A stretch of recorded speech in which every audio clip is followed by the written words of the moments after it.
Hello student, today in this video we will discuss the revision of the subject Science Standard 6. So take out your science notebook and start writing the revision with me. In the last video we had learned question number 9 and question number 8. Question number 8 and question number 9. So dear student, today we will learn question number 10 and question number 11. Get started. So dear student, question number 10. Draw a neat and labeled diagram. Question number 10, draw a neat and label diagram.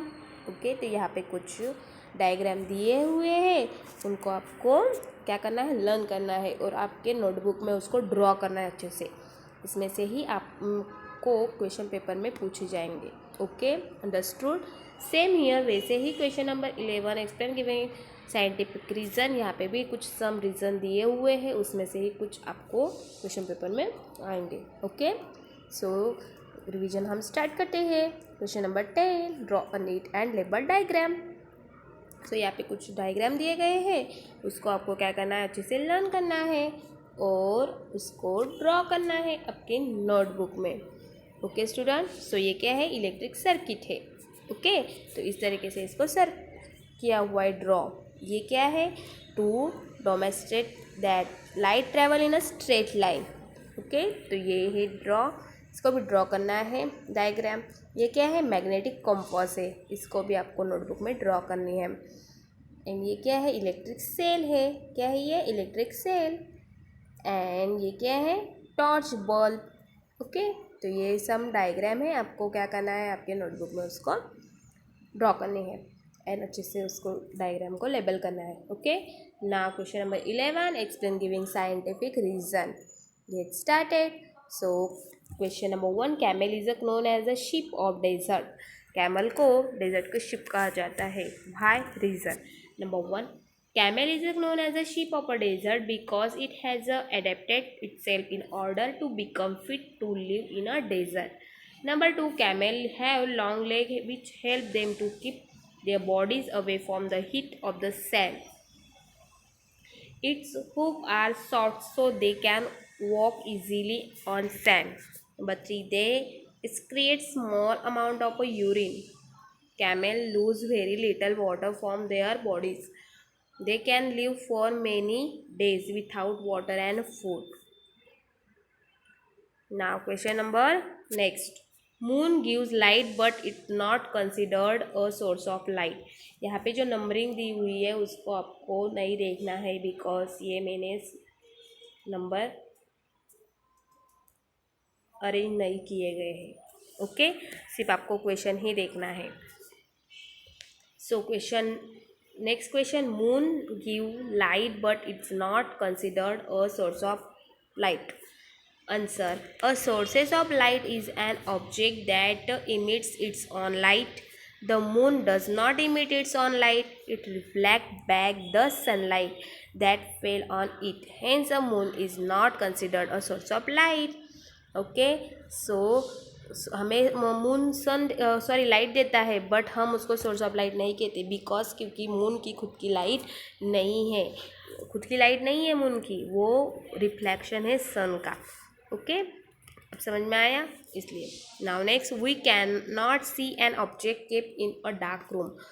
We can not see an object kept in a dark room. Dark room में हम कुछ भी object रखे गए हैं वो हम नहीं देख सकते. Why? An object is visible when the light falling on the object reflect back and entered our eyes. In a dark room no light is there.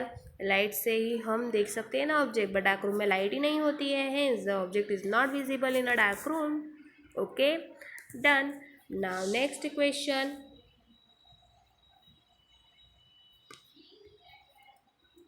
A mango tree cannot go from one place to another, then too it is a living. Answer, a mango trees cannot move from one place to another. जो mango tree है वो move नहीं करती one place to another. To it is considered a living organism as it has the other feature. But वो living organism है, but उसके feature अलग है. भले ही वो मूव नहीं करती है एक जगह से दूसरी जगह, बट उसके कुछ अलग फीचर है। It respire, need water and minerals, response to stimuli, show growth and reproduce. इस तरीके से उसके अलग फीचर है, इसलिए वो लिविंग थिंग्स है, नाउ लिविंग ऑर्गेनिज्म है। Now next, an aeroplane fly in the sky and uses petrol as food, they to it is non living, है ना।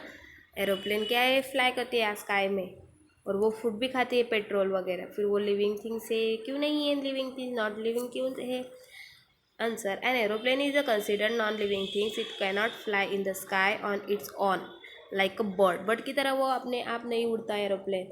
It cannot engulf petrol on its own, we need to fill petrol in it, है ना, उनको petrol fill करना है पड़ता है। It does not respire and also it cannot grow on reproduce. Okay, understood. सो ये कुछ है some scientific reason. Now next,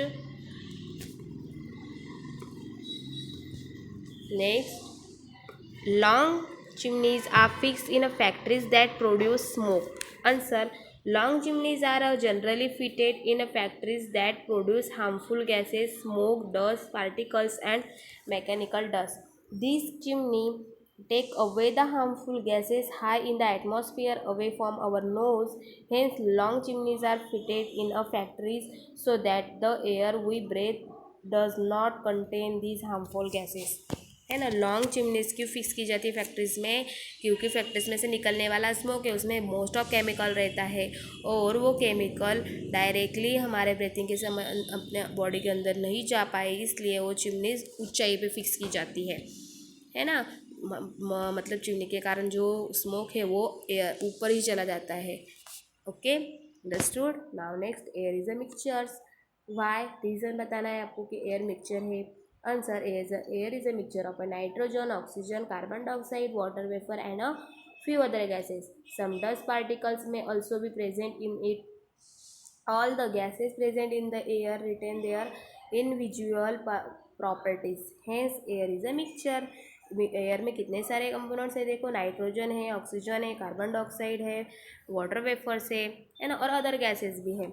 कुछ डस्ट पार्टिकल्स है, कुछ गैसेस है, ये सब है, इसलिए एयर को मिक्सचर कहा गया है। Okay, understood. So dear student, today's complete this revision. Okay, so dear student, today we will learn question number 10 and question number 11. This question number 10 and 11 write down in your science notebook. How many time? 2 time. 1 time CW and 1 time HW.